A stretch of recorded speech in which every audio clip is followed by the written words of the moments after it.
Salam, hər vaxtınız xeyir olsun.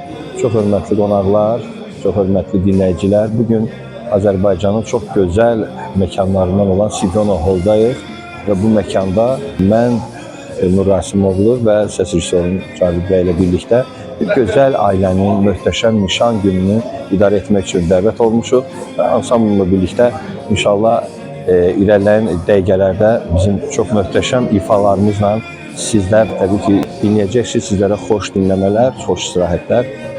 Həmişə evinizdə, obanızda xeyir işləri gəlir. Amin, amin inşallah. Allah mübarək eləsin.